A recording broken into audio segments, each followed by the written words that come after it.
राधा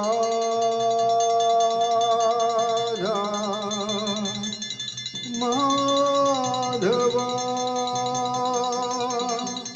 कुंज बिहारी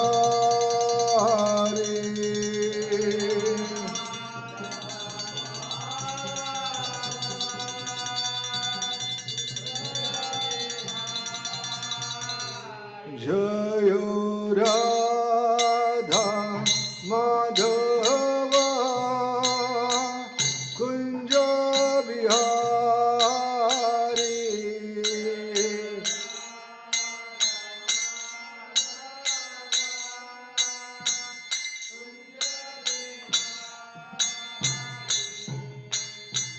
गोपीजन वल्लभ गिरिवरधारी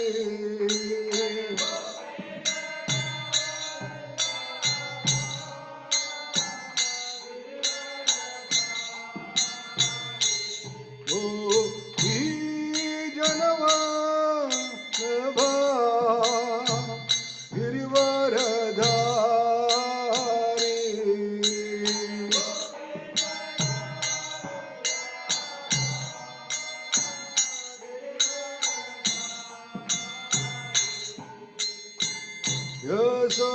यशोदानंदन ब्रज जन रंजना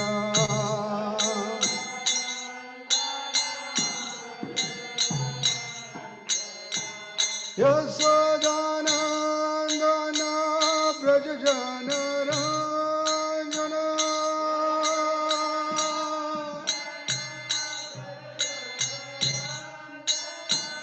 यमुना तीरा वनचारी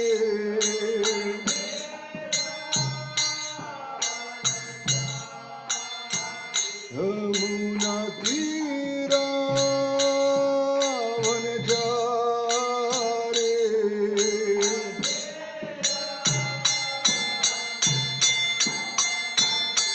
जय राधा माधव कुंज बिहारी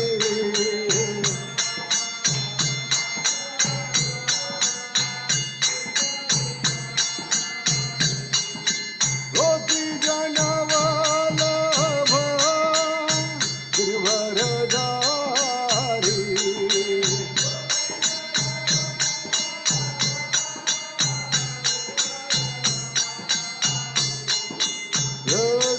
यशोदानंदन ब्रज जन रंजना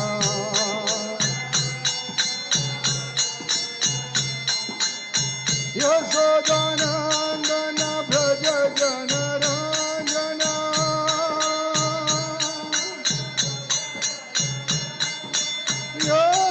यशोदानंदन ब्रज जन रंजना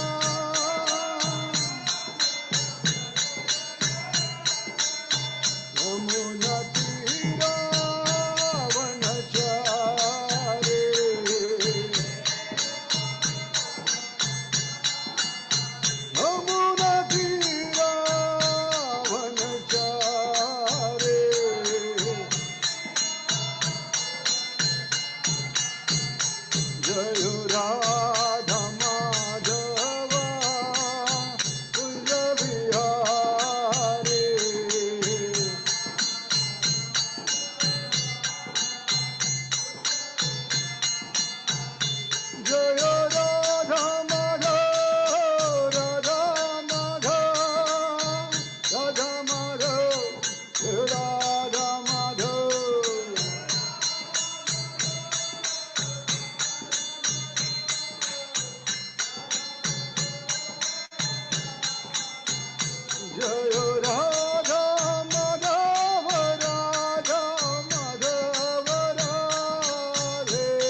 ऐसे भक्ति वेदांत स्वामी श्री प्रभुपाद की, इस्कॉन बीबीडी फाउंडर आचार्य ऐसे भक्ति वेदांत स्वामी श्री प्रभुपाद की, saviour of the whole world Shri Prabhupada की, प्रेम से कहो श्री कृष्ण चैतन्य प्रभु नित्यानंद श्री अद्वैत गदाधर शिवासदि गौर भक्त की, नामाचार्य श्री हरिदास ठाकुर की, कलियुग पावन चैतन्य महाप्रभु की, कलियुग युग धर्म हरिनाम संकीर्तन की, बोलो त्रिभुवन मंगल हरिनाम संकीर्तन की, गोलोकेर प्रेम हरिनाम संकीर्तन की, हरे कृष्ण महामंत्र की, सामवेद गौर भक्त की, निताय गौर Premanand. All glories to assembled devotees. All glories to assembled devotees. All glories to Sri Guru and Gauranga.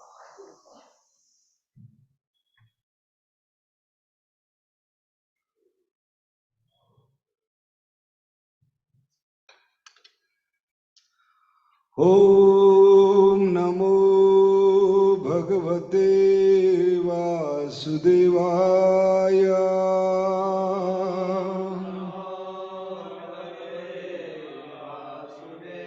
Om Namo Bhagavate Vasudevaya.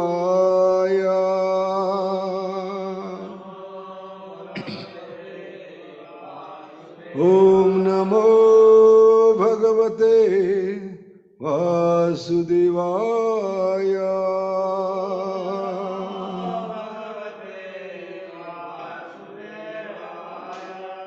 Om Ajnana-timirandasya Jnana-shalakhaya Chakshurunmritamena Tasmai Shri Gurave Namaha. Jai Shri Krishna Chaitanya Prabhu Nityananda Shri Advaita Gadadhar Shivasadi Gaura Bhaktivinoda. Hare Krishna Krishna Krishna Hare Hare, Hare Rama Rama Rama Hare Hare. Hare Krishna. पिछले कई दिनों से भागवत कक्षा में हम चर्चा कर रहे हैं आध्यात्मिक जीवन में श्रवण का महत्व, फाउंडेशन ऑफ स्पिरिचुअल लाइफ।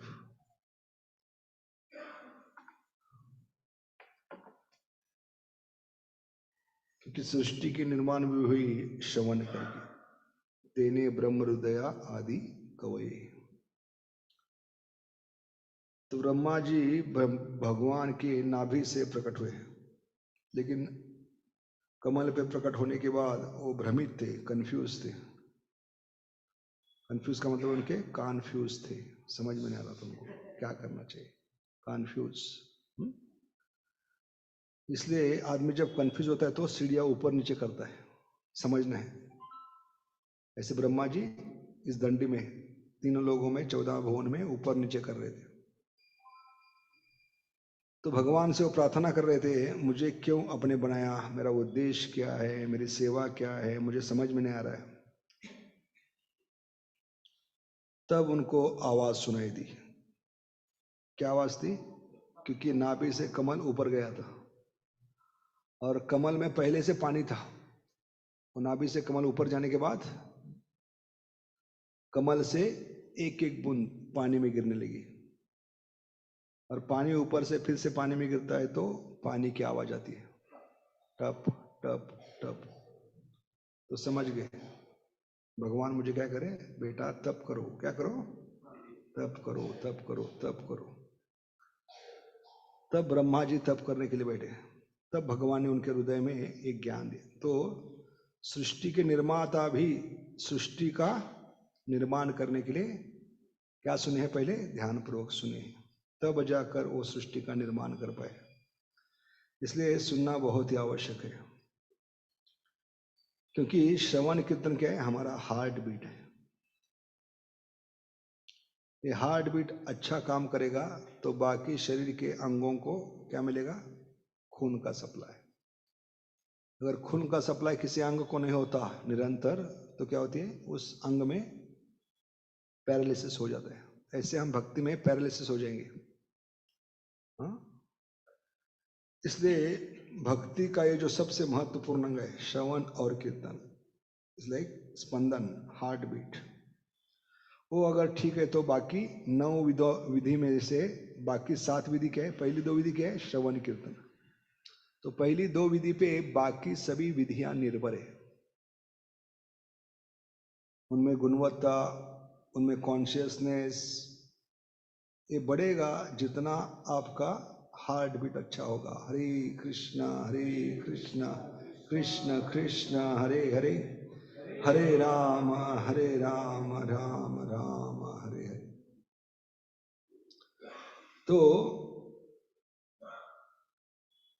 यहां पर हम देखते हैं, इसलिए रामानंद राय के संवाद में महाप्रभु ने रामानंद राय से प्रश्न किया है, श्रवण कीर्तन मध्ये कोण श्रेष्ठ? प्रश्न क्या है? श्रवण कीर्तन मध्ये कौन श्रेष्ठ? तब रामानंद राय बताते, राधा कृष्ण कैली सर्वश्रेष्ठ। राधा कृष्ण का गुणगान करना, भजन करना ये सबसे श्रेष्ठ है। इसलिए श्रवण कीर्तन ही हमें सबसे ऊंचे स्तर पे लेके जा सकता है। इसलिए हम चर्चा करेंगे आज किस प्रकार ये श्रवण कार्य करता है। श्रवण 7 स्तर पे कार्य करता है। कितने? 7 स्टेप्स टू अटेन कृष्णा। तो ये बहुत ही महत्वपूर्ण है, क्योंकि इसका स्पष्टीकरण हमारे आचार्य जो है, क्या नाम इनका, इन्होंने टीका की है, विश्वनाथ चक्रवर्ती ठाकुर, इन्होंने टीका की है। तो ये श्लोक है भागवतम 10 स्कंद अध्याय 7 तृणावर्ती वध में, श्लोक क्रमांक 1 और 2 प्रभुपाद टीका नहीं किए, लेकिन विश्वनाथ चक्रवर्ती ठाकुर और बाकी आचार्यों ने टीका की। उसमें से 7 पॉइंट कई भक्तों ने हमें समझाने का प्रयास किया, वो बहुत अच्छे लगे, इसलिए हम शेयर करना चाहेंगे उसको। तो 7 स्तर पे श्रवण किस प्रकार कार्य करता है, क्योंकि भगवान के प्रति लगन होना चाहिए। कल हमने बताया we have to get married to Krishna through sound vibration. कौन सा श्लोक है? 1.2.14 तस्माद एकेन मनसा भगवान सात्वत पति। भगवान पति है, तो पति का अर्थ क्या बताया था हमने? पति का अर्थ क्या है? जो मृत्यु में भी हमें साथ नहीं छोड़ता, मृत्यु में हमें बचाता है, उसको पति कहते हैं। लेकिन कलयुग में कोई पति नहीं होता जो मृत्यु में साथ दे पाए, है कि नहीं? कह सकता है तू जा रही है, मैं भी तेरे साथ आऊंगा, भले पति हूं सती जाऊंगा, नहीं। उल्टे मन में लड्डू फूटेंगे, सेकंड चांस मिलने वाला है भी। इसलिए कलयुग में कोई पति नहीं, सब पतित है हम। क्या है? पतित है। खुद की रक्षा नहीं कर सकते, दूसरों की रक्षा क्या करेंगे मृत्यु में? पति का मतलब है मृत्यु में भी जो आपकी रक्षा करे उसको पति कहते हैं। इसलिए भगवान को सात्वताम पति का है, मृत्यु में भी आपकी रक्षा कर सकते हैं। परमात्मा के रूप में वो जीवन भर साथ दे रहे, मृत्यु के समय, मृत्यु के बाद भी, जीवन के साथ भी, जीवन के बाद भी, है कि नहीं? तो ये LIC पॉलिसी है। LIC पॉलिसी का मतलब है अनन्यश्चिंतयन्तो माम ये जना पर्युपासते योगक्षेमो हम। कभी होगा जब हम ध्यान पूर्वक उच्चारण करके हर एक शब्द सुनने का प्रयास करेंगे। 16 माला हरे कृष्णा कृष्ण कृष्ण हरे हरे, हरे राम तभी भगवान आपके LIC निकालेंगे। गुरु महाराज आपके LIC निकालेंगे, भगवान का नाम। हफ्ता ही नहीं भरे तो LIC कैसे निकलेगी? तो हफ्ता क्या है? ध्यान पूर्वक श्रवण कीर्तन, बहुत ही महत्वपूर्ण है। तो श्रवण कीर्तन जितना ध्यान पूर्वक करेंगे उतनी भगवान की जल्दी कृपा होगी, और हमारा हृदय का क्या होगा? कलमश दूर होगा। नित्यम भागवत सेवया भगवत उत्तम श्लोके भक्तिर्भवती नैष्ठिकी। तो श्रवण कैसे करना है? तस्माद, अभी तस्माद का अर्थ क्या है? देयरफॉर, इसलिए। अभी किसी भी लाइन की शुरुआत इसलिए नहीं होती साधारणतः। देयरफॉर इसलिए शब्द कभी इस्तेमाल करते हैं, उसके पीछे कुछ हिस्ट्री होती है, बैकग्राउंड होता है, तभी देयरफॉर यूज करते हैं। तो देयरफॉर का मतलब क्या है? इसलिए का मतलब क्या है? अभी 84 लाख यूनि घूम कर मनुष्य जीवन में आए हो, इसलिए। समझ गए? तो इतना बड़ा लाइन बोलने की जरूरत नहीं, सिर्फ एक शब्द क्या है? इसलिए। इसलिए क्यों? क्योंकि 84 लाख यूनि घूमने के बाद आप मनुष्य जीवन में आए हो, इसलिए क्या करो अभी? तस्मात। आगे क्या बताए? एक न मनसा, एकाग्र चित्त से। श्रवण करने की विधि यहां पर बताइए, कैसे श्रवण करना है? एकाग्र चित्त से। जैसे बच्चे लोग क्या करते हैं, कड़ी धूप में 12-1 बजे कड़ी धूप में वो मैग्नीफाइंग ग्लास लेते हैं, भिंग कहते हैं उसको, क्या कहते हैं? भिंग ग्लास, जो सूर्य की किरणों को केंद्रित करते हैं, उसको क्या कहते हैं? कौन सी ग्लास? बहिर्भिंग या क्या कहते हैं? मैग्नीफाइंग ग्लास क्या कहते हैं हिंदी में? समझ गए आप लोग? हाँ। तो बच्चे लोग क्या करते हैं, बिना हाथ को हिलाए ऐसे कई मिनट तक पकड़ते रहते हैं, सूर्य की किरणों को केंद्रित करते हैं। तो क्या फायदा होती है उसकी? Without match box, without lighter अग्नि भड़कती है, नीचे जो कागज के टुकड़े रहे, कचरा है, वो जलना शुरू होता है। कैसे हो गया जादू? क्या काला जादू टोना गया? बच्चों ने क्या किया? बच्चों ने फोकस किया। ऐसे मनुष्य जीवन में वो ग्लास बनेगी मन, मैग्नीफाइंग ग्लास मन के समान है। और हमारे जीवन में जो किरण आ रहे हैं, सूर्य किरण नहीं, आशा की किरण, भगवान की कृपा के रूप में, भगवान के नाम के रूप में आ रहे हैं। भगवान की कथा, भगवान का नाम हमारे लिए आशा का किरण है। उन किरणों को मन के माध्यम से केंद्रित करना है। तस्माद एकेन मनसा, मन को केंद्रित करो। तो क्या होगा? कई जन्मों से जो कागज के टुकड़े अनर्थ के रूप में आपके दिल में पड़े हैं, वो जलना शुरू होगी। ये मतलब है, नित्यम भागवत सेवया भगवतिरुत्तम श्लोके भक्तिर्भवति नैष्टिकी। तो आप कहेंगे मुझे में कंसंट्रेशन नहीं। भगवान ने सब चीजें शरीर में दी है वापिस लौटने के लिए। समझ गए? तो क्या सबूत है हमें कंसंट्रेशन है? हम कंसंट्रेशन कर सकते हैं जब शरीर में कोई भी एक फॉरेन पार्टिकल प्रवेश करता है, जिसको क्या कहते हैं हिंदी में? फांस कहते हैं। फांस, लकड़ी का छोटा टुकड़ा, फॉरेन पार्टिकल, छोटा सा किस, इतना छोटा है आंखों से दिखाई नहीं देता, लेकिन किसी भी अंग में जब प्रवेश करता है, स्किन में, बॉडी में, तो ध्यान कहाँ होता है आपका? खाना पीना जीना हराम हो जाएगा आपका, ध्यान लगेगा और कहीं? 24 आवर्स, 24/7, जब तक उसको बाहर नहीं निकालते जीना हराम हो जाएगा आपका। कुछ सोच ही नहीं सकते आप लोग दूसरी चीजों में, बार बार ध्यान उधर जाता है कि नहीं? तो इसका मतलब क्या है? भगवान ने कंसंट्रेशन पावर दी है, हम बॉडी में लगा रहे हैं, वो आत्मा के कार्य पे लगाओ। श्रोतव्य कीर्तितव्यश्च ध्येयश्च पूज्यश्च नित्यदा। तो ध्यान देना आवश्यक है, कि ध्यान देने से क्या होगा? आपकी सारी समस्या हल होगी। इसलिए एकाग्र चित्तता, इसका उदाहरण भागवतम के 11वें स्कंद में खुद भगवान बता रहे, 24 गुरुओं के लिस्ट में। कौन से गुरु है जो बताते कैसे मन को एकाग्र करना है? 11वें स्कंद में वो ब्लैक स्मिथ, लोहार, क्या हुआ कि वो अपने झोपड़ी में गांव के बाहर इतने अपने काम में व्यस्त है, हथौड़ा मारने में, उस बाण को इतना नुकीला बनाने में इतना व्यस्त है। चमत्कार क्या हुआ?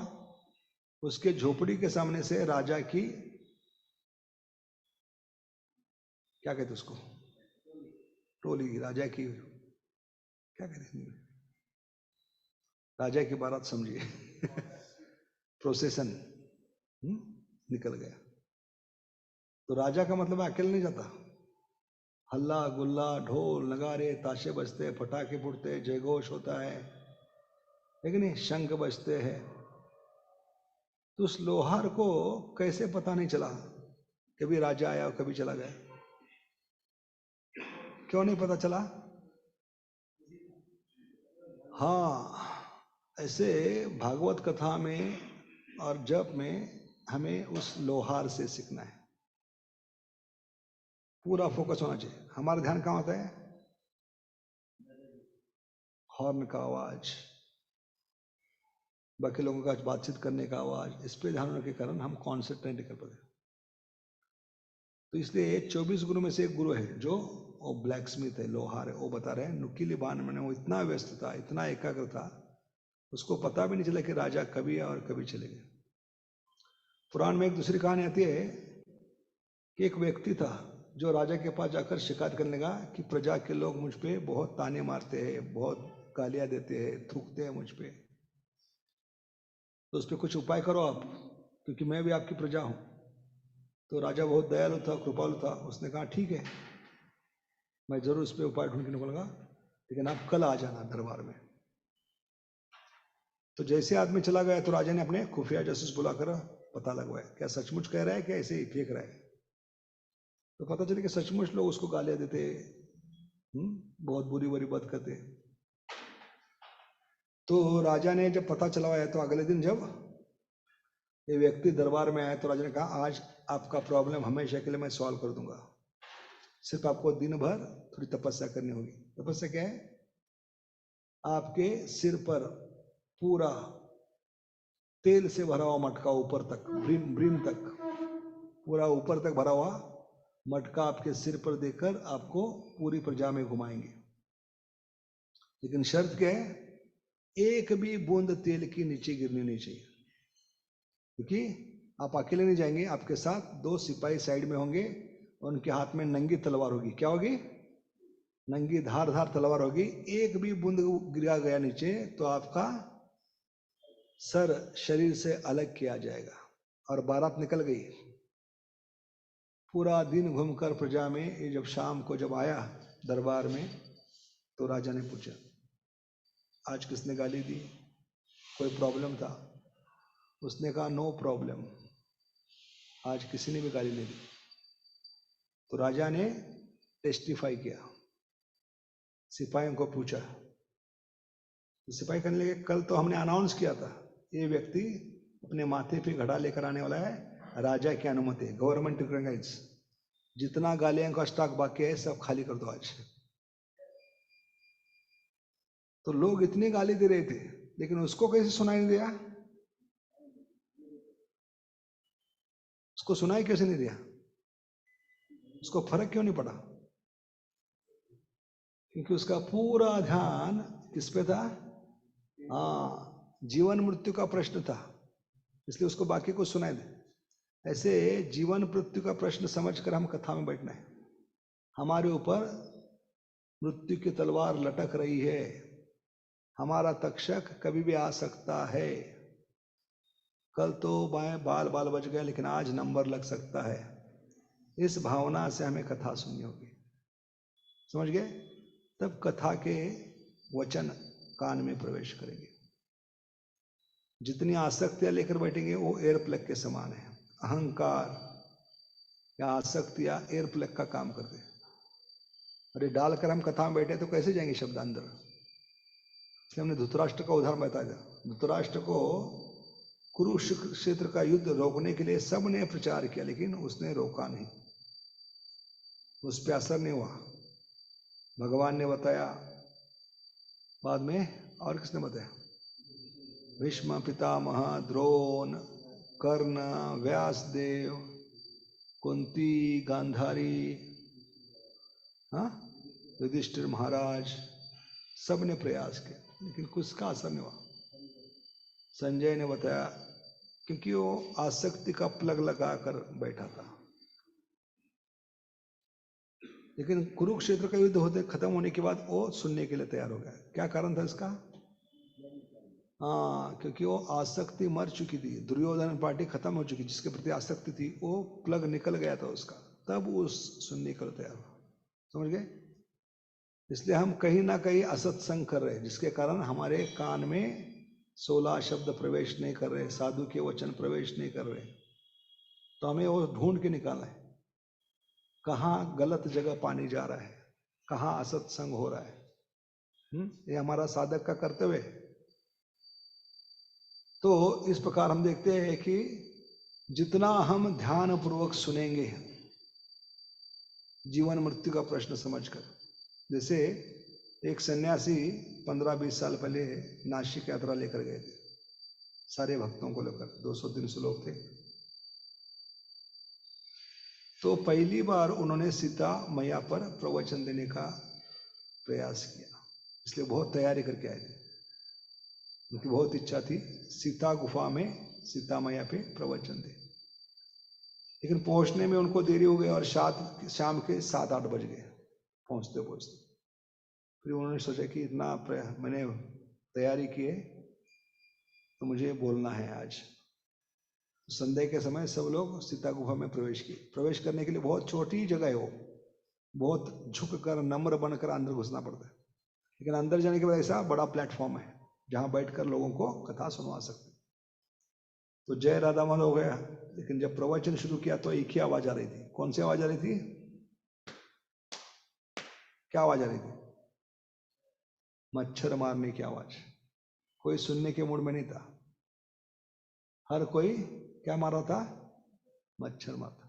तो परेशान हो गए, इतनी तैयारी करके आया हूं, अभी लोग ये मच्छर मारने का आवाज बंद नहीं कर रहे। इसलिए माइक में उन्होंने लोगों को बताया। मुझे बताने के लिए खुशी होती है कि इस गुफा में सिर्फ मच्छर नहीं, एक जहरीला सांप भी है। क्या बताया? सिर्फ मच्छर नहीं, एक जहरीला सांप भी है। तो अपने आप मच्छर मारने का आवाज बंद हो गया। क्यों बंद हो गया? हाँ, कि हर कोई अभी मच्छर के बारे में नहीं सोच रहा था। किसके बारे में सोच रहा था? सांप के बारे में। ऐसे हम छोटे छोटे जो समस्या है जीवन, वो मच्छर के समान है, उस पर ज्यादा ध्यान दे रहे। लेकिन जब काल सर्प के बारे में सोचेंगे तो क्या होगा? हमारा ध्यान ज्यादा बढ़ सकता है। इसलिए इस भावना से श्रवण करना है। हरे कृष्ण कृष्ण कृष्ण हरे हरे, हरे राम ऐसे परीक्षित महाराज ने बिना खाए पिए सोए। कितना अटूट श्रद्धा था। देवता लोग स्वर्ग लोक से अमृत का कुंभ लेकर आए, घड़ा लेकर आए। तो क्या हमें क्या लगता है अमृत पीने से हम अमर होंगे? नहीं, सिर्फ आयु लंबी हो सकती है, लेकिन मृत्यु निश्चित है। जातस्य ही ध्रुव मृत्यु। देवताओं को भी मृत्यु होती है। आ ब्रह्म भुवना लोका पुनरावृत्ति न। तो स्वर्ग लोक में अमृत पीने से क्या होते है? आयु लंबी हो सकती है, लेकिन मृत्यु निश्चित है। क्योंकि देवताओं की जब मृत्यु नजदीक आती है तो उनके गले में जो माला होती है उसके फूल सूखना शुरू होते हैं। तो साइन है, गाड़ी रिजर्व में जा रही है। किसमें जा रही है? फूल सूख रहे, और तब समय आने पर उनको ढकेला जाता है नीचे, और वो रोते रोते आते हैं, क्योंकि अभी सोमरस पीने को नहीं मिला, इस भौतिक जगत का गटर का पानी पीने का पिलेगा, अप्सरों का संग करने को नहीं मिलेगा। ये दुख लेकर रोते रोते वो आते, और ये उनके आंसू बारिश के रूप में या बारिश में मिलकर धरती में समा जाते हैं। धरती से अनाज उगता है, वो अनाज खाकर पुरुष का वीर बनता है, वो स्त्री के घर में जाता है, फिर से देवता जन्म लेते हैं। आ ब्रह्म भुवना लोका पुनरावृत्तिनो।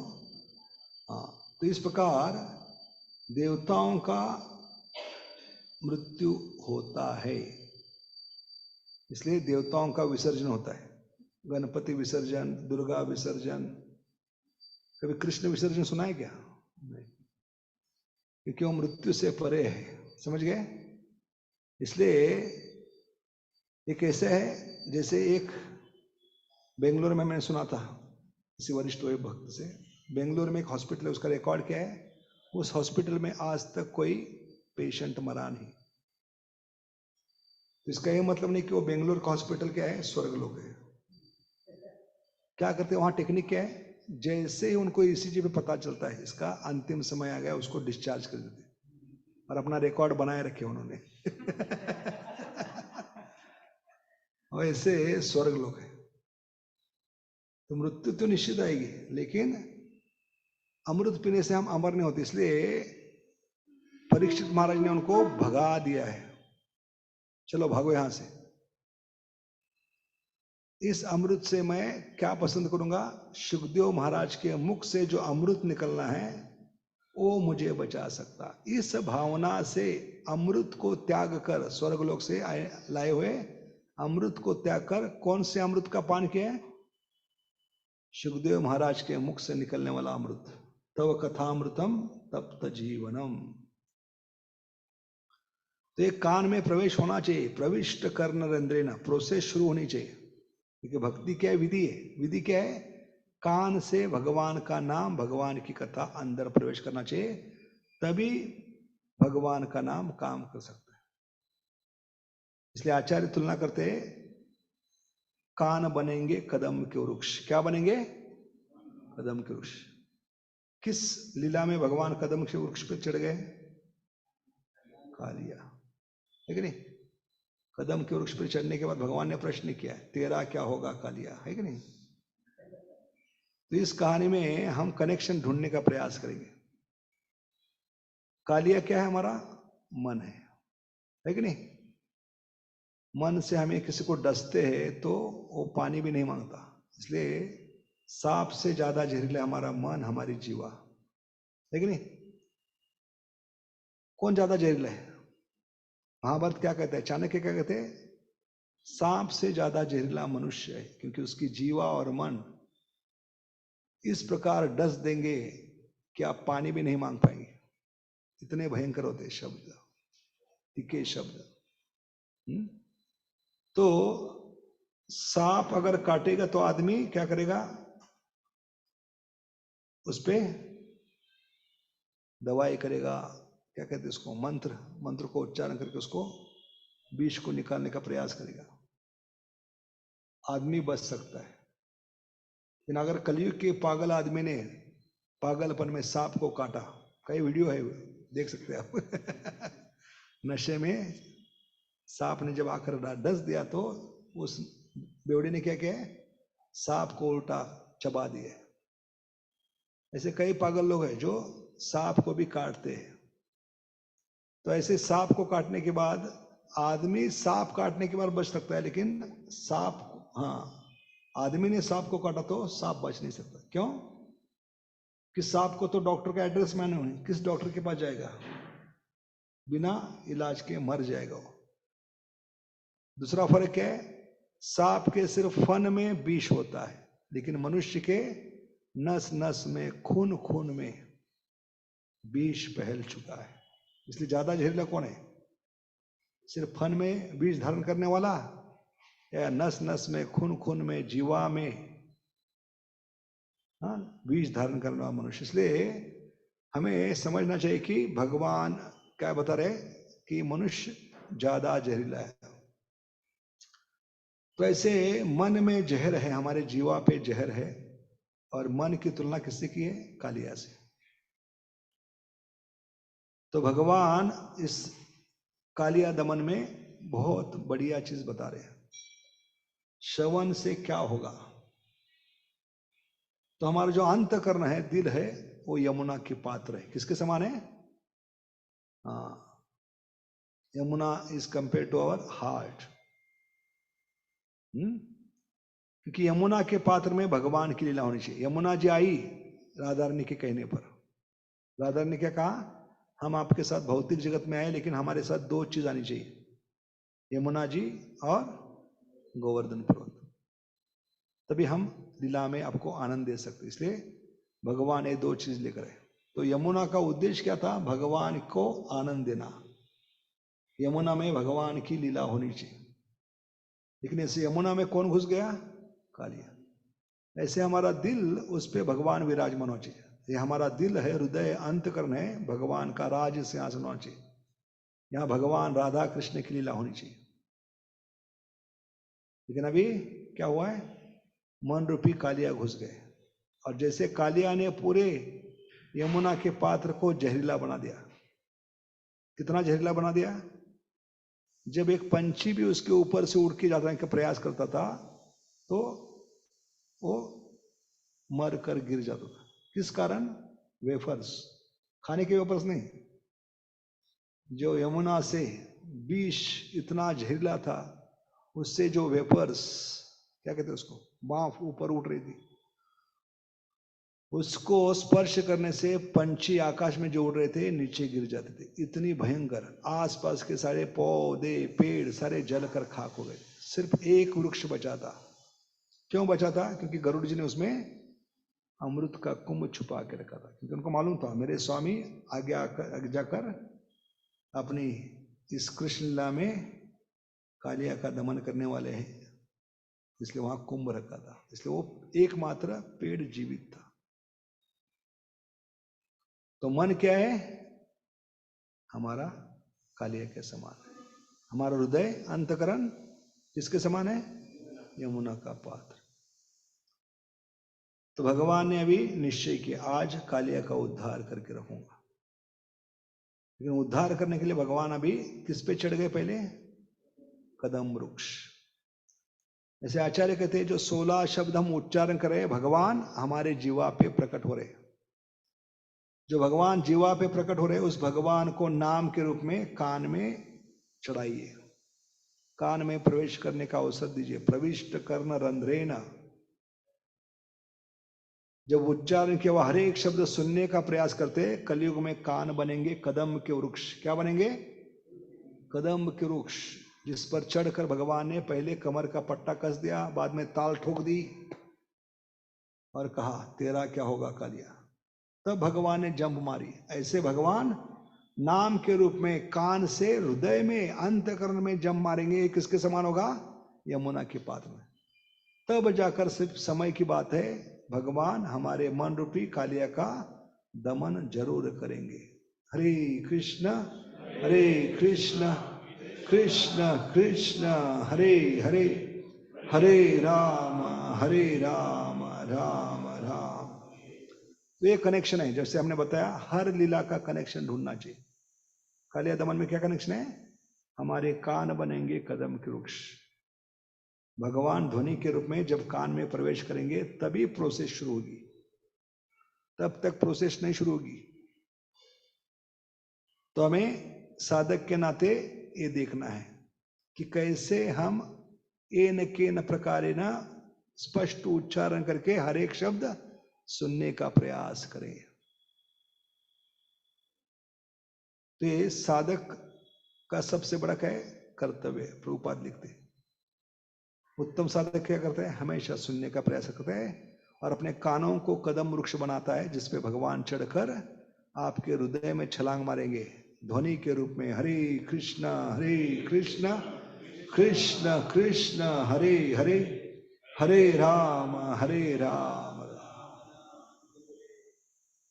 इसलिए प्रभुपाद लिखते हैं स्मर्तव्यम सततम विष्णु श्लोक में, the first and foremost responsibility of a disciple is hear attentively as a matter of life and death. अगर ये रिस्पॉन्सिबिलिटी नहीं ले रहे तो भगवान आपकी रिस्पॉन्सिबिलिटी नहीं लेंगे। God help those who help themselves. What is our help? To pronounce clearly and hear it attentively. समझ गए? तभी भगवान ध्वनि के रूप में आपके मन में जितनी भी समस्या है, प्रॉब्लम है, मन त्रायते इति मंत्र, और यहां तो मंत्र का बाप दे रहे, महामंत्र। हरे कृष्ण कृष्ण कृष्ण हरे हरे, हरे राम तो भी देखते हैं थोड़े समय के लिए, जितना हमारे पास समय है, तो इसको कल कंटिन्यू करेंगे हम कि 7 स्तर पे कैसे भगवान का नाम या श्रवण विधि कार्य करते हैं। इसको क्या कहा है? विधि का है। विधि को सही तरीके से अपनाएंगे तो विधान बदल सकता है। क्या बदल सकता है? विधान बदल सकता है। इसलिए कई लोग प्रश्न पूछते हैं हमें कि कलयुग में भगवान का नाम हरे कृष्ण महामंत्र काम क्यों नहीं कर रहे, भगवान की कथा काम क्यों नहीं करे। क्या हरे कृष्ण महामंत्र का भगवान ने पासवर्ड चेंज कर दिया? क्या हरे कृष्ण महामंत्र में वायरस घुस गया? वायरस का मतलब है व्हाई देयर इज नो रस, वायरस। वायरस का मतलब क्या है? व्हाई देयर इज नो रस, वायरस। ये वायरस क्या है? क्योंकि हमने विधि को सही तरीके से नहीं अपनाया। जितने भी प्रॉब्लम है हमारे जीवन में, वो सही विधि अपने अपनाया नहीं। अपने मन से हम भक्ति कर रहे हैं। विधि क्या है? श्रवणम कीर्तनम विष्णु। वो कितना ध्यान पूर्वक कर रहे हैं उस पर निर्भर है आपका 99% स्पिरिचुअल प्रोग्रेस, श्रवण और कीर्तन पे। इसलिए ये 7 कदम उठाने होंगे अगर भगवान के प्रति हमें शादी तय करनी है। जैसे रुक्मिणी माता ने क्या किया है? भगवान के साथ शादी की। तो उसी प्रकार हम भगवान के साथ शादी कर सकते हैं, भगवान को पति के रूप में स्वीकार सकते हैं। पति का मतलब क्या बताया? जो हर संकट में, विपदा में, विशेष करके मृत्यु में भी साथ देने वाले पति। इसलिए शायद डॉक्टर को भी पति कहते हैं कलयुग में, क्योंकि डॉक्टर का कर्तव्य क्या है? मृत्यु में आपको बचाना। भले आप आईसीयू में हैं, आईसीयू से भी आपको बाहर निकलने वाला। साधारणतः आदमी आईसीयू में जाता है तो जिंदा बाहर नहीं निकलता, इसलिए उसका नाम आईसीयू होता है। आईसीयू का मतलब क्या है? Intensive care unit. लेकिन हमारी भाषा में आईसीयू का अलग अर्थ है। आईसीयू का मतलब है जिस कमरे में पेशेंट जाता है तो जिंदा बाहर नहीं निकलता, क्योंकि 24/7 वो भले कोमा भी में, उसको उठा उठा कर जगा कर यमराज यमदूत कहते थे तुझे देख लूंगा। आईसीयू क्या कहते हैं? तू कैसे जिंदा बाहर निकलता है, इसलिए कमरे का नाम क्या होता है? आईसीयू। तुझे देख लूंगा कैसे जिंदा बाहर निकलता है। लेकिन ऐसे कमरे से भी अगर डॉक्टर बचाता है तो उसको पति कहते हैं, क्योंकि मृत्यु में भी साथ छोड़ता नहीं। इसलिए डॉक्टर के नाम क्या होते हैं? पति से होते हैं कलयुग में। एलोपैथी, होम्योपैथी, नेचुरोपैथी, ये सब पति है। कौन से पति है? Allopathy, homeopathy, naturopathy. लेकिन ये बचा नहीं पाएंगे। कौन से पति बचा पाएंगे? राधिका पति, तिरुपति। हरे कृष्ण कृष्ण कृष्ण हरे हरे, हरे राम राम राम। तो भगवान को पति क्यों स्वीकार करना है? क्योंकि भगवान एकमात्र पुरुष है। गोविंदम आदि पुरुषम समहाव बचाओ। तो हम प्रकृति है, तो शादी हमारी अनिवार्य है, शादी करनी ही पड़ेगी। क्योंकि शादी नहीं करेंगे तो हम समाज से हमारा शोषण होगा। घर वाले, पड़ोसी, समाज के लोग आपके टुकड़े निकालेंगे, आपको काटना शुरू करेंगे, आपको तकलीफ देंगे, शोषण करेंगे। समाज में किसका शोषण होता है? जिसका पति नहीं होता। इसलिए वेश्या का ज्यादा शोषण होता है। लोग उसका फायदा उठाने के प्रयास क्यों करते हैं? क्योंकि लोगों को मालूम है इसका पति नहीं है, ये वेश्या है, तो पूरा फायदा उठाने का, उसका शोषण, उसका गलत फायदा उठाने का प्रयास करते हैं, ठीक है नहीं? ऐसे जीवात्मा जब तक भगवान को पति के रूप में स्वीकार नहीं करता, तब तक उसका भौतिक जगत में जीना हराम है। इसलिए जीवात्मा को जितने हो सके जल्दी भगवान को पति के रूप में स्वीकार करना। तस्माद एकेन मनसा भगवान सात्वताम पति, सच्चे रक्षक है। भौतिक जगत में बाकी सब भक्षक है। कि प्रेम के नाम पर हमारा शोषण होता है। प्रेम का इतना कटु अनुभव है, किसी रिलेशनशिप में जाना, किसी पे भरोसा रखना, किसी का शेल्टर लेना, एक कलयुग में नाइटमेयर के समान है। और एक कटु अनुभव लेकर हम भगवान की पास जाने के लिए डरते हैं। लेकिन भगवान शोषण नहीं करने वाले हैं, वो वास्तविक प्रेम करते हैं। इसलिए जितना भगवान के बारे में सुनेंगे उतना भगवान के प्रति प्रेम बढ़ेगा, लगन बढ़ेगा। लागी लगन। तो लगन कैसे लगेगा? ये 7 कदम हम देखेंगे। आज शुरुआत करेंगे, कल इसको अगर समय कम पड़ा तो इसको आगे बढ़ाएंगे। तो 10.7.1 और 2 इस पे आचार्य ने टीका की। प्रभुपाद ने तो तात्पर्य में कुछ लिखा नहीं, लेकिन आचार्य बताते 7 steps which a sadhaka has to take to attain Krishna as a पति। क्योंकि लग्न में भी 7 कदम लेने पड़ते हैं, सप्तपदी कहते हैं उसको, क्या कहते हैं? हाँ बराबर है प्रभु। हाँ, ब्रह्मचर्य को सिर्फ इंफॉर्मेशन रखना पड़ता है। पत्नी के साथ कितने फेरे लेने पड़ते हैं? 7 फेरे, सप्तपदी कहते हैं। ऐसे भगवान के साथ शादी करना है ध्वनि के रूप में, हरे कृष्ण कृष्ण कृष्ण हरे हरे, हरे राम राम राम। तो पहला कदम है नॉलेज, सही सही आध्यात्मिक ज्ञान। ज्ञान का मतलब है कि एजुकेशन। एजुकेशन शब्द कहां से आती है? लैटिन वर्ड एजुकारी। लैटिन वर्ड क्या है? एजुकारी। तो एजुकारी से शब्द आता है एजुकेशन, उसको हम ज्ञान कहते हैं, विद्या कहते हैं। और सही ज्ञान क्या है? भगवान के मुख से निकला हुआ हर एक वचन सही ज्ञान है। समझ गए? इसलिए राज विद्या राजगुह्यम पवित्रम इदमुत्तमम प्रत्यक्षम अवगमम सुसुखम कर्तुम।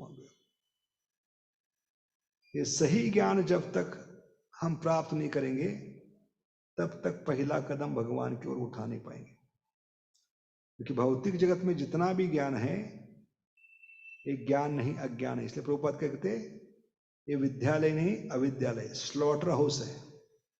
क्यों? स्लॉटर हाउस में क्या होती है? कत्तल होती है। ऐसे आपकी भावनाओं की, इच्छाओं की, विचारों की कत्तल होगी अगर सही ज्ञान प्राप्त नहीं करोगे। तो ज्ञान का मतलब है डाउनलोड नहीं करना है, क्योंकि कलयुग डाउनलोड का जमाना है। हम पूरा दिन क्या करते हैं? Download download download. ये गंदी आदत लगी हमें। तो एजुकेशन का सही मतलब क्या है? अंदर कुछ डालना नहीं, अंदर जो है उसको उजागर करना है। चैतन्य चरितामृत मध्य लीला अध्याय 22 श्लोक क्रमांक 107। क्या श्लोक है? नित्य सिद्ध कृष्ण प्रेम साध्य कबू नाय, श्रवणादि शुद्ध चित्त करिए होते। नित्य सिद्ध, ये भगवान का प्रेम, भगवान के प्रति लगन, भगवान के प्रति भक्ति, ये लगन क्या है? नित्य है। सिर्फ वो ढक चुका है। जैसे हमने उदाहरण बताया, अग्नि ढक जाती है तो क्या करते हैं औरतें? फूंकनी लेकर फूंकती है। तो हरे कृष्ण महामंत्र फूंकनी के समान है। 16 शब्द फूंकने हैं बार बार।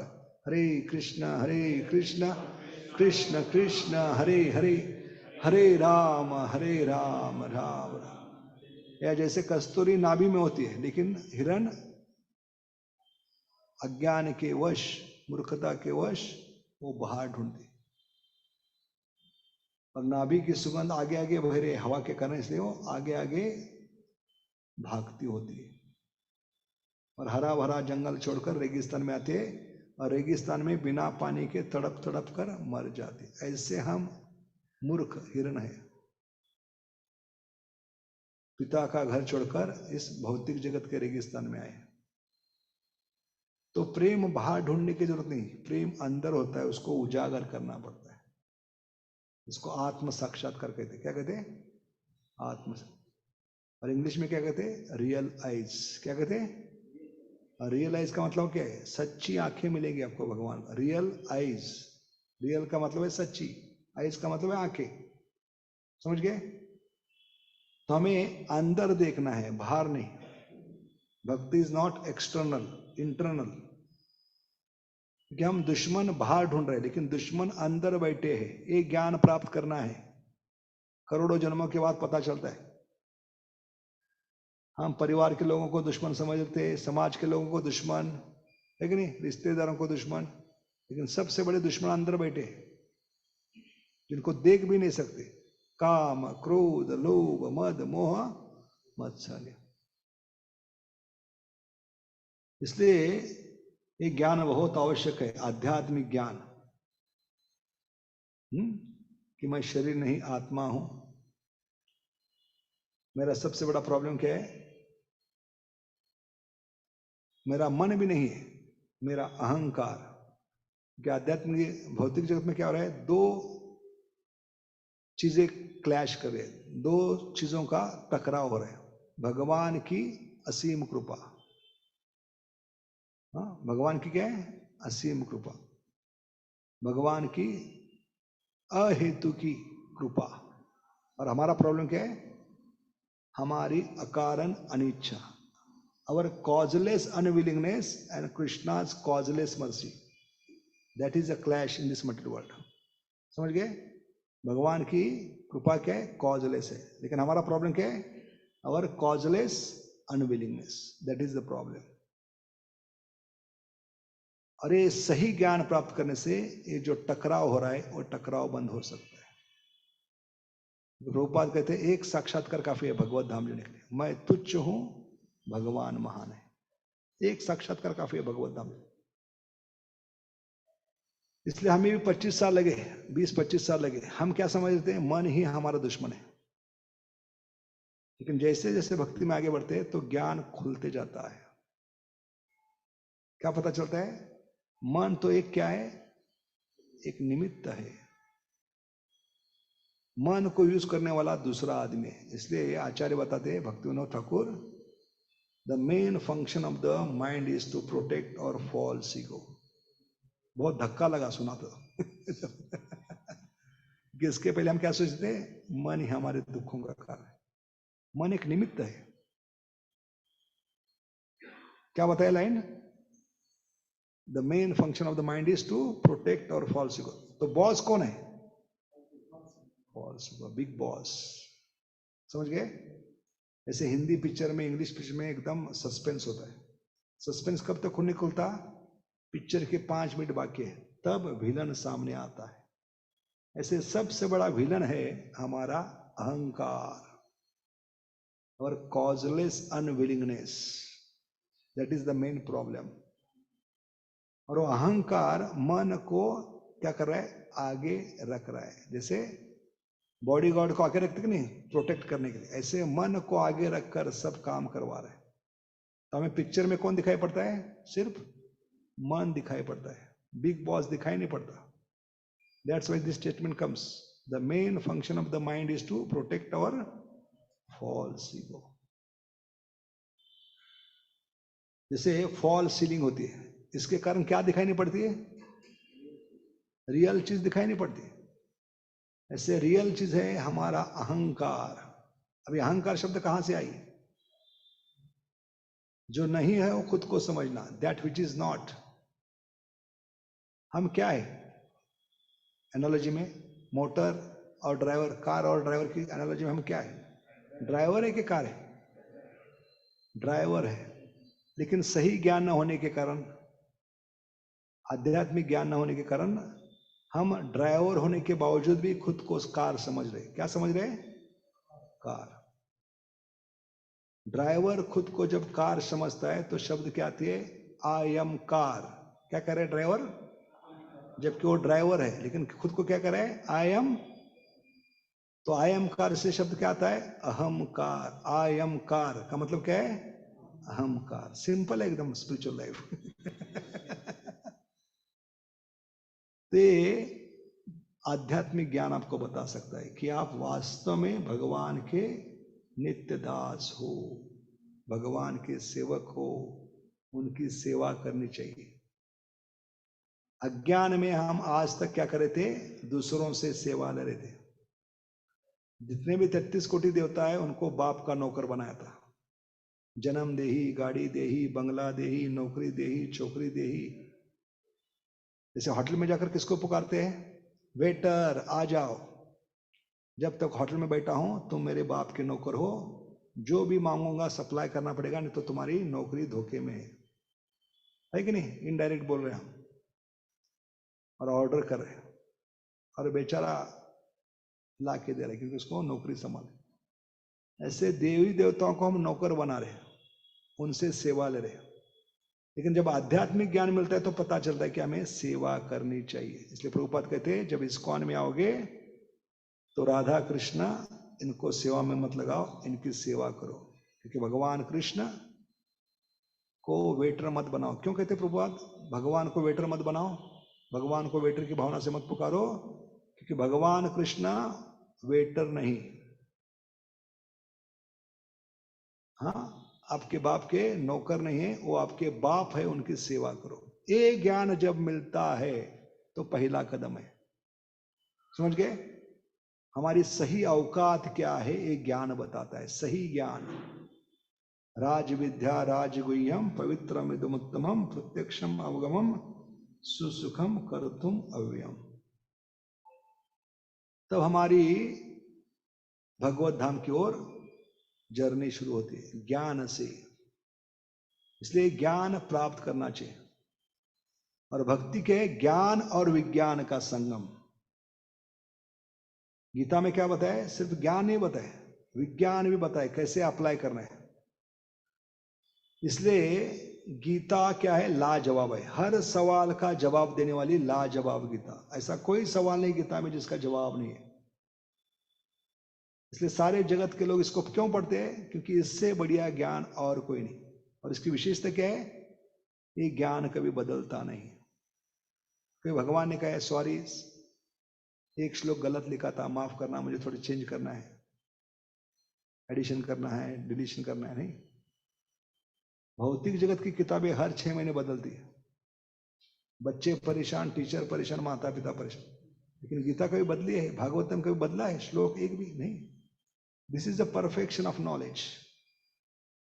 समझ गए?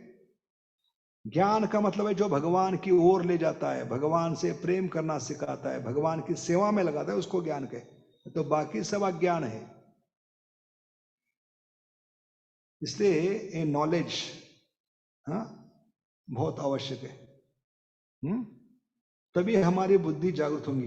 तेषाम सतति युक्ता नाम भजता तदामी बुद्धि होगा। तो नॉलेज का मतलब बुद्धि, फर्क करने की बुद्धि होनी चाहिए। मैं कौन हूं, भगवान कौन है, क्यों मुझे बिना मांगे दुख मिल रहा है, मांगने पर भी सुख क्यों नहीं मिल रहा है। ये सवाल करने का मतलब है आप सही ज्ञान प्राप्त कर रहे हैं। जिज्ञासा आपकी जागृत हो रही है। अथा तो भयंकर जिज्ञासा। ये कभी होता है। इसके पहले प्रश्न पूछे थे मैं इस्कॉन में आने से पहले नहीं, लेकिन अभी प्रश्न कर सकते हो। क्योंकि सही ज्ञान का सबसे बड़ा फायदा है आप जिज्ञासा करते हैं, सही जिज्ञासा। हाँ, तो ये पहला कदम है कि हम भगवान का नाम जप करके, कथा सुनकर क्या करें? ज्ञान प्राप्त करें। क्योंकि भौतिक जगत की किताबी ज्ञान मृत्यु के समय काम नहीं आएगी। कौन सा ज्ञान काम आएगा? गीता का ज्ञान काम आएगा। भौतिक जगत का ज्ञान क्या दे सकता है? ज्यादा से ज्यादा आपको क्या दे सकता है? रोटी, कपड़ा और मकान। लेकिन ये पशु भी प्राप्त करे कि नहीं? आहार निद्रा भय मैथुनम च सामान्य अमित तुष्ट। वो बिना ज्ञान के भी खा रहे, सो रहे, तो आप क्या कर रहे? ज्ञान प्राप्त करके रोटी, कपड़ा और मकान। इसके ऊपर जब समस्या आएगी तो आपको सुसाइड करना पड़ेगा। इसलिए कलयुग में बड़े बड़े लोग, पढ़े लिखे लोग सुसाइड क्यों कर रहे? क्यों कर रहे? 98% वाले भी सुसाइड करें क्योंकि सही ज्ञान नहीं है उनको। समझ गए? क्योंकि कलयुग में लोग मरेंगे मक्खी के समान, मच्छर के समान, खटमल के समान। किसके कारण? Swine flu, dengue, cancer, AIDS. Corona से नहीं, मन की बीमारी। प्रॉब्लम यहां श्रुति, बॉडी फॉलोज द माइंड। क्या बताया? Body follows the mind. और मन में एक बार कीड़ा घुस गया, मैं बीमार हूं, कभी ठीक नहीं होऊंगा, कोई दवाई, कोई डॉक्टर काम नहीं करा। तो कलयुग में लोग मक्खी के समान, मच्छर के समान मरेंगे। हाँ, मेंटल प्रॉब्लम्स। हाँ, अभी तो शुरुआत है कलयुग की। जैसे जैसे कलयुग बढ़ेगा लोग मक्खी के समान मरेंगे, क्योंकि ज्ञान नहीं होगा। भौतिक जगत का जो किताबी ज्ञान है जो हम पढ़ रहे हैं स्कूल कॉलेज में, वो शरीर तक भी नहीं पहुंच रहा है। इसलिए जितने भी डॉक्टर्स है साधारणतः क्या करते हैं? आपको गिनी पिग बना देते हैं, पूरा ट्रायल मारते हैं। बुखार है, बुखार की दवाई देंगे, उसके बाद कहते हैं निमोनिया है, शायद निमोनिया की दवाई। तो पूरा ट्राई चलता होता है और इतने टेस्ट करवाते हैं क्योंकि उनका पूरा रैकेट होता है, चेन होती है। एक बार बकरा आ गया तो मालूम है इसका मेडिकल एम है, गवर्नमेंट की स्कीम है, पूरा उसको निचोड़ दो और मुर्दे को भी जिंदा रखते हो लोग फिर समझ गए? इतना भयंकर ज्ञान है ये। जब तक आपका अकाउंट खाली नहीं होगा तब तक आपको वो डिस्चार्ज नहीं करेंगे। इसलिए करुणा सबसे फेवरेबल था उनको, सबसे क्या था, पूरे जीवन की कमाई की है डॉक्टरों ने, कई डॉक्टरों ने। तो ज्ञान का गलत फायदा, समझ गए? तो ये ज्ञान शरीर तक नहीं पहुंच रहा है तो मन तक कैसे पहुंचेगा, है कि नहीं? इतना टेस्ट करवाते, इतना टेस्ट करते तो आदमी मरता है ये टेस्ट करते करते। आदमी क्यों मरता है? बीमारी के करने, बिल देकर मर रहा है आजकल डॉक्टर के, है कि नहीं? 50,000 से कम कोई बोलता ही नहीं आजकल, 1,50,000। जो पहले 500 रुपए में बीमारी ठीक होती थी, अभी 50 के नीचे कोई बोलता नहीं। तो इस प्रकार शरीर की बीमारी भी डॉक्टर समझ नहीं पा रहे। हर बार अलग अलग टेस्ट उसको घुमाते रहते हैं, बेचारा आशा से जाता है, एक टेस्ट करवाता है, वो टेस्ट करवाता है, लेकिन अंत तक कहते हैं हमारे हाथ में, अगर उनकी कृपा होगी तो पेशेंट बचेगा। अंत में क्या कहते हैं? सब अकाउंट खाली करने के बाद अभी हमारे हाथ में कुछ नहीं, ऐसा कर दे, हिंगा दिखा दे ऊपर वाले की कृपा होगी। अरे भक्त लोग पहले विजिट में बोलते हैं अगर भगवान की कृपा होगी तो आप बच जाओगे, तो इतना पैसा क्योंकि उनको साक्षात्कार है, अंततः भगवान बचाएंगे। प्रयास तो करना है, मैं ऐसा नहीं कि निगलेक्ट करना है, लेकिन ये सही ज्ञान होना चाहिए। इसलिए आवश्यक है कि हम सही ज्ञान प्राप्त करें,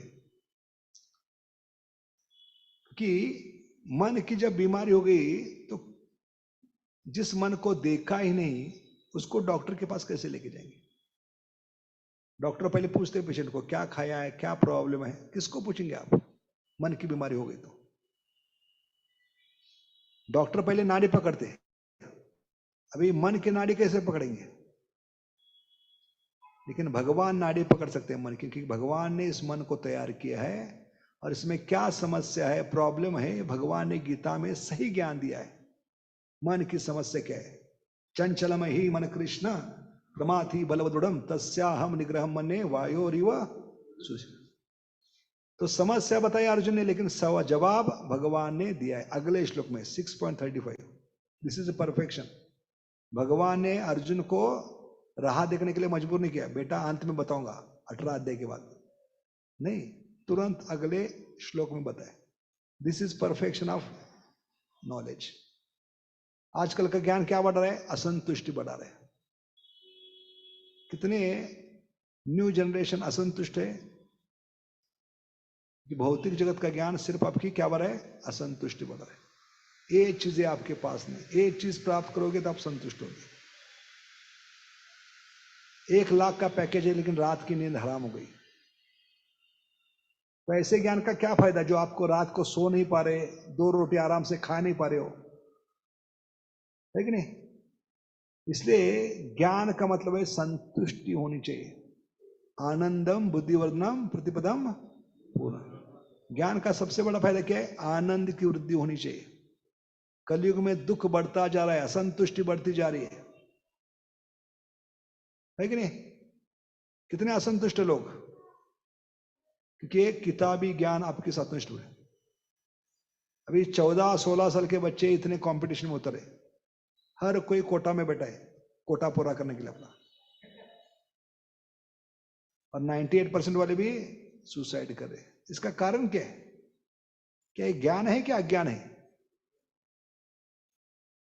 ज्ञान का मतलब है जो भगवान की ओर ले जाता है, हमें आत्मा का आनंद दे सकता है, हाँ, वो ज्ञान है। भगवान से प्रेम करना सिखाता है, तो बाकी सभी अज्ञान है। इसलिए प्रभुपाद कहते हैं modern education is slaughter house. तो सही ज्ञान क्या है? हम भगवान से प्रेम करना सीखे, भगवान की सेवा में लगे और आत्मा का आनंद प्राप्त करें। क्योंकि सही ज्ञान से हमें पता चलता है कि हम जो खोज कर रहे थे वो गलत थी। फायदा क्या ज्ञान का? जो करोड़ों जन्मों से शाश्वत प्रेम और सुख की तलाश कर रहा था, वो खोज गलत थी, क्योंकि मैं गलत जगह सुख को ढूंढ रहा था। समझ गए? ये पहली बार एहसास होता है ज्ञान का, सही ज्ञान प्राप्त होने पर, कि मैं गलत जगह सुख ढूंढ रहा था। जैसे आपकी चाबी खो गई घर में और ऑफिस में जाकर ढूंढ रहे, 24/7 मिलने वाली है? क्यों नहीं मिलने वाली? चीज तो सही ढूंढ रहे आप। क्या ढूंढ रहे? चाबी ढूंढ रहे, लेकिन गलत जगह। ऐसे भगवान से द्वेष जब करते, भगवान से जब अलग भोग करने की इच्छा करते, उसको काम का है। Any desire to enjoy separate from Krishna is called as lust. Lust की सिंपल डेफिनेशन दी। लस्ट का मतलब है स्त्री पुरुष का आकर्षण नहीं, युवक युवती का आकर्षण नहीं। लस्ट का मतलब है भगवान से अलग भोग करने की इच्छा, कोई भी हो उसको लस्ट का है। Any desire to enjoy separate from Krishna is called as lust. समझ गए? तो भगवान से जब अलग इच्छा करते तो क्या होती है? हम इस भौतिक जगत में आते हैं और दुख भुगतना करते हैं। इसलिए ज्ञान तभी प्राप्त होता है कि हमारे दुख का मूल कारण क्या है? भगवान से हमने बगावत की है, भगवान से अलग भोग करने की इच्छा की है। अभी इन इच्छाओं को हमें क्या करना है? बदलना है, सेवा भावना में बदलना है। ये सही ज्ञान जब मिलता है तब हमें आत्मा का क्या मिल सकता है? आनंद मिल सकता है। तभी खोज पूरी हो सकती है। क्योंकि खोज का मतलब क्या होता है? क्या मतलब है खोज का? तलाश। तलाश कभी करते हैं, खोज कभी करते हैं हम? Search of happiness. जब हमारी कोई चीज गुम हो गई है, खो गई है, तो खोई हुई चीज है हमारी आत्मा की संतुष्टि। अरे भौतिक जगत का ज्ञान आत्मा की संतुष्टि नहीं दे सकता। कितनी किताबें पढ़े बचपन से लेकर, लेकिन हर साल असंतुष्ट है हमें। ये सबूत है कि भौतिक ज्ञान कभी संतुष्टि नहीं दे सकता। लेकिन भागवतम के 12 स्कंद पढ़ने की जरूरत नहीं, पहले स्कंद में ही बताए, सवय पुंसा परो धर्मो यतो भक्ति अधोक्षजे अहेतु की अप्रत्यता ययात्मा सुप्रसिद्ध। This is perfection of knowledge. भौतिक ज्ञान कैसे है? 100 सोनार की, लेकिन आध्यात्मिक ज्ञान 1 लोहार की। इसलिए हम गलत खोज कर रहे। चीज सही है लेकिन जगह गलत है। तो भगवान ने इसको क्या दिया? सर्टिफिकेट दिया, दुखालयम अशाश्वतम। उदाहरण क्या बताया? चाबी घर में खो गई और ऑफिस में ढूंढे, क्यों नहीं मिली? क्यों नहीं मिलेगी? क्योंकि आप ऑफिस में जाकर ढूंढ रहे। ऐसे भौतिक जगत ऑफिस के समान है। यहां आकर हम सुख की चाबी ढूंढ रहे हैं, जबकि चाबी कहां खो गई है? जब पिता से बगावत की, पिता से अलग भोग करने की इच्छा की, तब हमारी चाबी खो गई। या कोई नौजवान शाम के समय गार्डन में जो लाइट होता है उसको कहते हैं लैंप पोस्ट। क्या कहते हैं? लैंप पोस्ट के नीचे कोई चीज ढूंढ रहा है, तो एक साधु आकर पूछते, बेटा शाम के समय क्या ढूंढ रहे हो? तो नौजवान क्या कहते हैं? साधु महाराज मेरी चाबी खो गई। तो साधु को दया आती, मैं आपको ढूंढने में मत करूंगा, बताओ कहां गई? तो कहता है वहां अंधेरे में खो गई है। तो साधु हंसने लगते। क्यों हंसते साधु? कहते हैं मूर्ख, चाबी वहां अंधेरे में खो गई है और यहाँ लाइट के नीचे क्यों ढूंढ रहा है? तो कहता है वहां अंधेरा है, यहाँ उजाला, इसलिए ढूंढ रहा हूं। ये अज्ञान है भौतिक जगत का। इस भौतिक जगत की झगमग में हम सुख ढूंढ रहे हैं। समझ गए? या कोई नौजवान नदी किनारे खड़े होकर बार बार नदी में डुबकी लगा रहे, 1 बार 2 बार। साधु महाराज पीछे खड़े होकर गिनती कर रहे, 100 बार होगा, 101 बार, 2 3 4 5 6 7 8, 108 बार। अभी साधु महाराज को रहा नहीं गया, हाथ पकड़कर पूछा, बेटा आपने कुछ कार्तिक का व्रत लिया है डुबकी लगाने का? पानी में 108 बार डुबकी लगाने का कुछ व्रत लिया है क्या? तो कहते नहीं महाराज जी, डुबकी क्यों लगा रहा हूं? क्योंकि पानी में जो आम है उसको पकड़ने का प्रयास कर रहा हूं।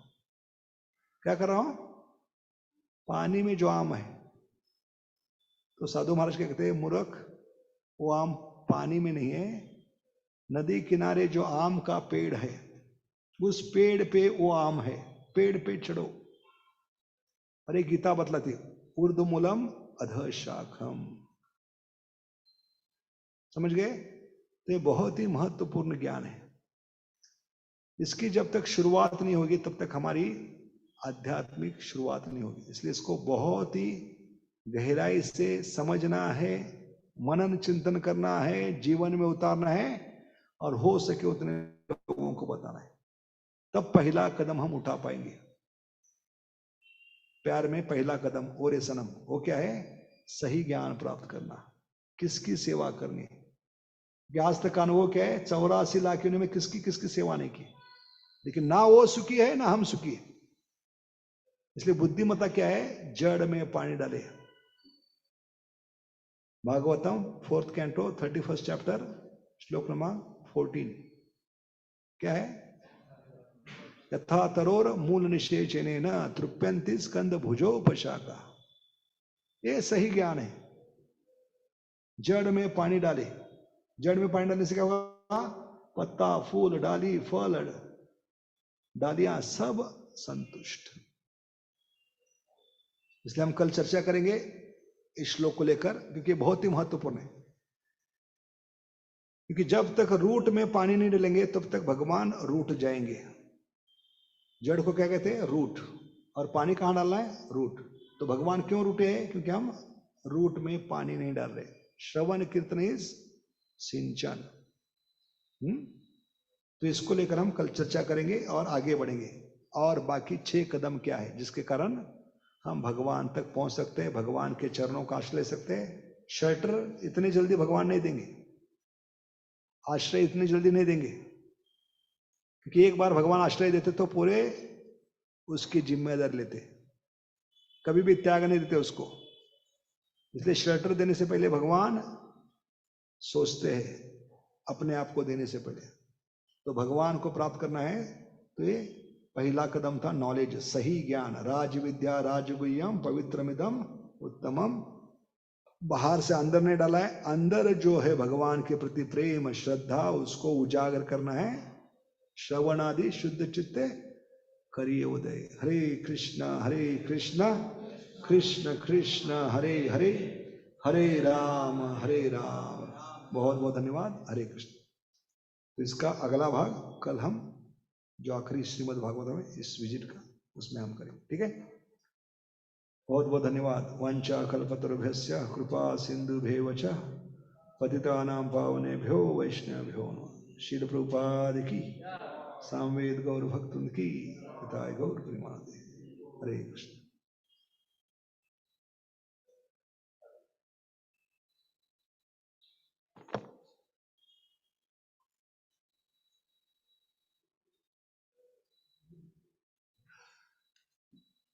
Hare Krishna.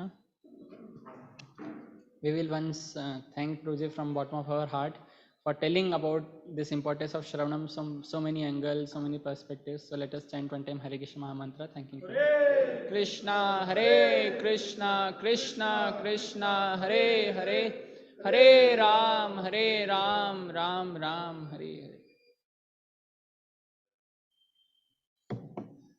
It's alright. Yes, actually this Shravanam is so good topic. Yes,